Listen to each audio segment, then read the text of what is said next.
کے بعد اب صرف اور صرف امام حسین خیمے میں سب کے سب شہید ہو گئے، اور اب امام زین العابدین سرکار امام حسین کی بارگاہ میں آئے، بیمار ہے، بخار ہے، جسم گرم ہے، اور آقا حسین کی بارگاہ میں آ گئے اور کہا کہ بابا جان آج سب شہید ہو گئے، میں بھی میدان کربلا میں جانا چاہتا ہوں۔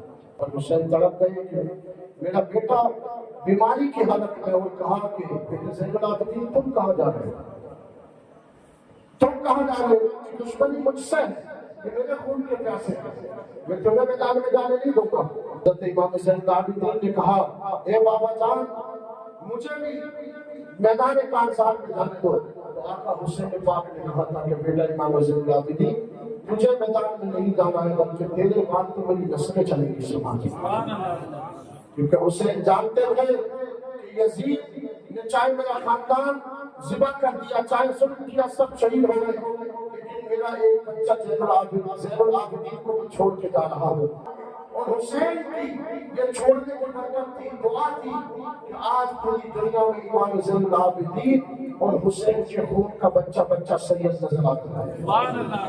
غریب نواز، کوئی غریب نواز امام زین العابدین کا بیٹا بن کر کے چمکا، کوئی غوث-پاک بن کر کے چمکا۔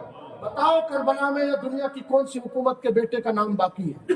آپ نے دیکھا ہوگا بڑے بڑے بادشاہوں کے قلعے بھی آج کھنڈر پڑے ہوئے ہیں، کھنڈر پڑے ہوئے، ان میں کتے اور بلی جو ہے باتھ روم اور پیشاب خانے کر رہے، بڑے بڑے عمارتیں، بڑے بڑے قلعے اور بلڈنگیں جن کی شہرت کے سونے اور چاندی کے سینے چلتے تھے، لیکن بتاؤ آج کس کا مہر باقی ہے؟ کسی کا مہر باقی نہیں ہے۔ باقی ہے تو حسین کے بیٹے امام زین العابدین کی نسلیں باقی ہے۔ عراق جاؤ گے تو بلال پیر دستگیر باقی ہے، ہندوستان آؤ گے تو سرکار غریب نواز باقی ہے، دلی جاؤ گے تو خواجہ نظام الدین اولیاء باقی ہے، جب یوپی جاؤ گے تو سید صابر خان لیتے ہوئے ہیں، جب دنیا میں جہاں جاؤ گے اندور جاؤ گے جہاں سواری سرکار لیتے ہیں، جب تم جناب والا جب اپنے گھر جاؤ گے تو سید کامل الدین چشتی لیتے ہیں، جب تم جہاں سامر میں رہو گے تو سامر میں سید عالمیہ سرکار کے سائے میں زندگی گزارو گے۔ بتاؤ وہ کسی ملک میں وہ کون سی جگہ ہے جہاں امام زین العابدین کے بیٹوں کے روزے اور ان کی نورانی قبریں نظر نہیں آ رہی ہیں؟ حسین پاک نے بہت سمجھایا اپنے بیٹے امام زین العابدین کو کہ بیٹا بیٹھ جاؤ اور لیٹ جاؤ، بستر پر آرام کرو، کہ بیویاں ہیں، بچے، وہ سب کے سب خیمے میں بیٹھے ہوئے تھے۔ کہا کہ ان کو میری شہادت کے بعد ان کو مدینے لے جانے کی ذمہ داری تمہاری ہے۔ اب یہ امام حسین وصیت کر رہے ہیں، کہہ رہے ہیں کہ بیٹا اب میرے بعد ان کی ذمہ داری نبھانا تیرا، ان کو مدینے پہنچانا، ان کی عزت کی رکھوالی کرنا، ان کے سفر میں اور ہر حال میں ان کے ساتھ رہنا، یہ تمہاری ذمہ داری ہے۔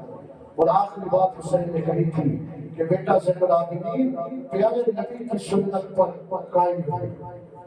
نانا جان کا جو کلام ہے، کلام خدا قرآن مجید خوش سینے سے لگائی رکھا، دین کی تعلیم اور دین کی ایسی نصیحت حسین نے امام زین العابدین کو کی کہ جب ہمارا کام لٹ جائے گا تو ان تمام بیٹیوں کو کربلا سے مدینے تک لے جانے کی ذمہ داری تمہاری ہے۔